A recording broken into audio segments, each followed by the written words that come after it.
Hello friends, I am Aprati. Welcome back to our channel plant से space. कोई festival हो या घर में शादी हो, डेकोरेशन तो होती ही है और मुझे प्लांट से डेकोरेशन करना बहुत अच्छा लगता है और इसीलिए कुछ प्लांट्स मैं तैयार रखती ही हूँ जो कि अचानक से अगर डेकोरेशन करनी पड़ जाए तो कोई एकदम से परेशानी ना हो।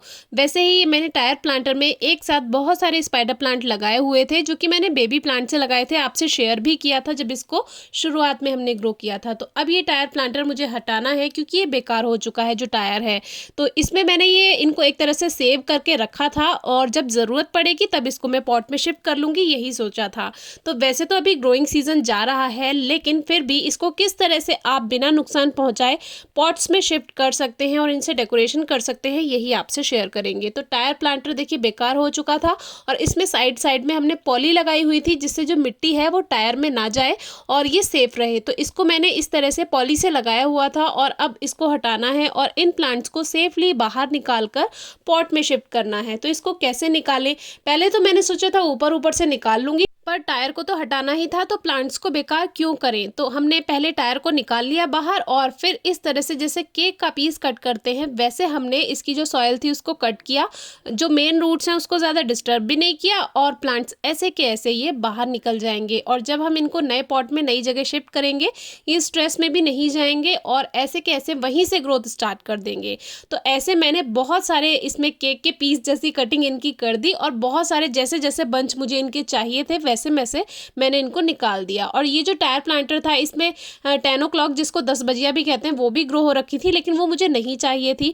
अब जितने भी मेरे पास खाली पॉट्स थे इसमें कुछ 7 इंचेस में है, कुछ 6 इंचेस में थर्मोपॉट्स हैं, तो इसको मैंने खाली किया। किसी में टर्टल वाइन लगी हुई है, किसी में जो मदर ऑफ थाउजेंड के बेबी प्लांट से बहुत सारे वो लगे हुए हैं, उस सबको मैंने खाली कर दिया और यही मिट्टी हम यूज़ करने वाले हैं। वैसे तो अगर आपको सॉइल को रिचार्ज करना है तो एक बार इसको धूप दिखा दीजिए अच्छे से, जब ये ड्राई हो जाए तब इसका रीयूज़ कर सकते हैं।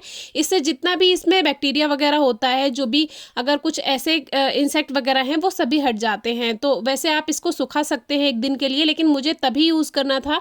और स्पाइडर प्लांट ऐसा प्लांट है जिसको बहुत ज़्यादा केयर की ज़रूरत नहीं होती, आप इसको नॉर्मल सॉइल में भी लगा सकते हैं।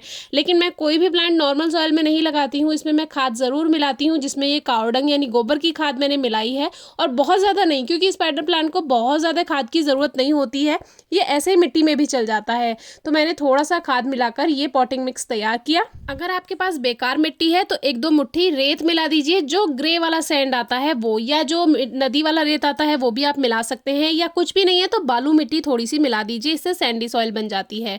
अब ये जितने भी पॉट्स थे ये भरकर मैंने तैयार कर लिए, आधा आधा भरा क्योंकि जो उनका रूट बॉल है वो भी तो इसमें जगह लेगा, तो इसीलिए आधा आधा पॉट को भर के और इस तरह से सभी प्लांट इसमें शिफ्ट कर देंगे। अब इसमें जो बेबी प्लांट्स हैं यानी कि जो साइड साइड से इसमें जो स्ट्रिंग से निकली हुई रहती हैं उनसे नए नए बेबी प्लांट बनते रहते हैं, अगर आपको उनको नहीं हटाना है आप इस तरह से उनको साइड में रख सकते हैं और मिट्टी से कवर कर दीजिए बिना इनकी स्ट्रिंग को कट किए।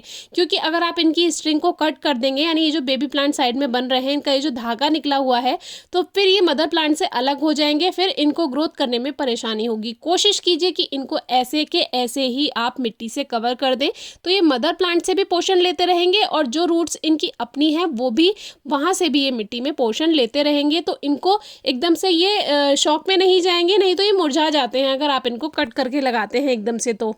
और वैसे भी ग्रोइंग सीजन नहीं है तो अगर आपने मदर प्लांट से इनको कट कर दिया और तब लगाया तो 1% ये शॉक में जा सकते हैं। तो अगर आपको इनको ऐसा का ऐसा यहीं का यहीं चला देना है तो देखिए मैंने इनको कट नहीं किया मदर प्लांट से और इनको ऐसा का ऐसा साइड में यहीं का यहीं लगा दिया। मदर प्लांट से भी पोषण लेंगे और ये अपनी रूट से भी पोषण लेंगे और इस मिट्टी को अच्छे से सॉइल को प्रेस कर दिया और फिर ये अब हमारे सारे प्लांट्स इसी तरह से तैयार हो जाएंगे। बहुत सारे प्लांटर तैयार कर सकते हैं आप इस तरह से।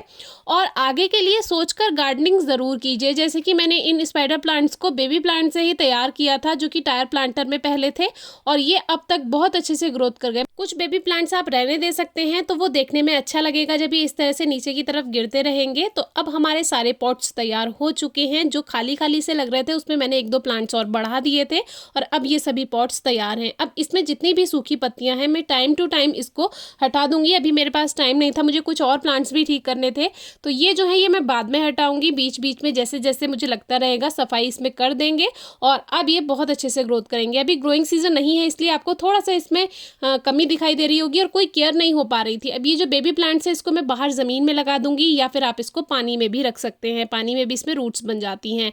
तो अभी इनकी केयर नहीं हो रही थी तो ये ऐसे हैं, अब इनकी केयर होगी, थोड़ा तेज़ धूप से बचा कर रखेंगे, थोड़ा सेमी शेड में, वैसे वो बहुत अच्छे से ग्रोथ कर जाएंगे। कोई केयर नहीं करनी होती। स्पाइडर प्लांट की केयर के बारे में हमने कई वीडियोज़ आपसे शेयर की हुई हैं। मिट्टी में ऑलरेडी नमी थी तो हल्की नमी ही देनी थी, इसीलिए हल्का हल्का स्प्रे किया है।